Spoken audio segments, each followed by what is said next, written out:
Media మిత్రులందరికీ నమస్కారం. మరి పెట్పల్లి మండలం ఆత్మకూరు గ్రామం నుంచి మేమందరం ఇక్కడికి వచ్చినాము. ఏ విషయానికంటే ఆత్మకూరు గ్రామంలో పెద్దవాగు నుంచి ఇసుకరీచ్ని ఏర్పాటు చేసి దాన్ని సూరమ్మ ప్రాజెక్టుకు వేరే కాన్స్టిట్యున్సీకి తరలిస్తుండ్రు. దానివల్ల మా గ్రామానికి చాలా తాగునీటి సమస్యలు కానీ పొలాలకు తాగునీటికి సమస్యలు కానీ చాలా ఇబ్బందులు ఎదుర్కొన్నాయి. ఇంతకుముందు ఆల్రెడీ మా గ్రామంలో తాగునీటి సమస్యలు ఎదుర్కొన్నాం.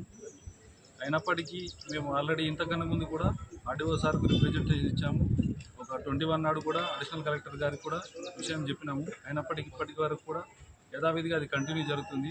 దయచేసి మా గ్రామస్తులందరి తరఫున చెప్పే విషయం ఏంటంటే అక్కడి నుంచి ఇసుకరీచ్ని రద్దు చేసి మా గ్రామాన్ని కాపాడవలసిందిగా ప్రభుత్వాన్ని అధికారులను కోరుతున్నాం.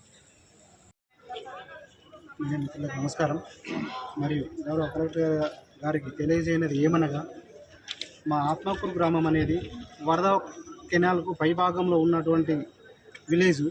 అయితే మా ఊర్లో పెద్దవాగులో ఇసుక రీచ్ ఏర్పాటు చేయడం వలన దాని పక్కకే ఉన్నటువంటి మా మంచినీళ్ళు త్రాగునీటి బావి దాని పక్కకే ఉన్నది. మరియు ఇసుక టిప్పర్ల ద్వారా తీయడం వలన ఇప్పటికే ఈ వర్షాలు లేక మా ఊర్లో పెద్ద చెరువు ఉంటుంది, ఇప్పటికీ చెరువులు నిండలేవు.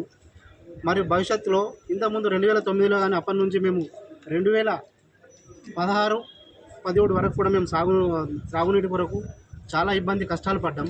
మరియు ఇప్పుడు ఆ వాగులో ఇసుక రీచ్ ఏర్పాటు చేయడం వలన మా ఊరికి త్రాగునీటికి కానీ సాగునీటికి కానీ చాలా ఇబ్బంది అవుతున్నందున ఇసుక రీచ్ను వెంటనే రద్దుపరుస్తూ మా గ్రామానికి వరదకాల ద్వారా ఒక లిఫ్ట్ ఏర్పాటు చేసినట్టయితే మా గ్రామం సుభిక్షంగా ఉంటుందని ప్రభుత్వాన్ని వేడుకుంటున్నాం. వెంటనే ఇసుక రీచ్ను రద్దు చేయాలని గౌరవ కలెక్టర్ గారిని ఈ ప్రభుత్వాన్ని వేడుకుంటున్నాం.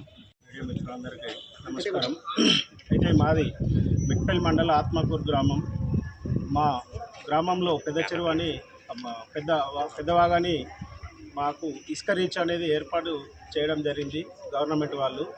అయితే ఏదైతే మైనింగ్ వాళ్ళు ఇచ్చిన రిపోర్ట్ ప్రకారము తీయాల, కానీ అనవసరంగా మా మొత్తం ఇసుకను అడుగంటుతూ పూర్తి ఇసుక తీస్తున్నారు. కాబట్టి దీన్ని ఖచ్చితంగా మాకు ఆ ఇసుక రీచ్ను రద్దు చేస్తూ, ఇప్పటికే మాకు సాగునీటి బావి ఆ వాగు పక్కనే ఉంది, తీసే ఆ ఇసుక రీచ్ పక్కనే ఉంది. దయచేసి అధికారులందరూ మమ్మలను మా గ్రామాన్ని గుర్తించి ఇసుక రీచ్ బంద్ చేయాలని కోరుచున్నాం.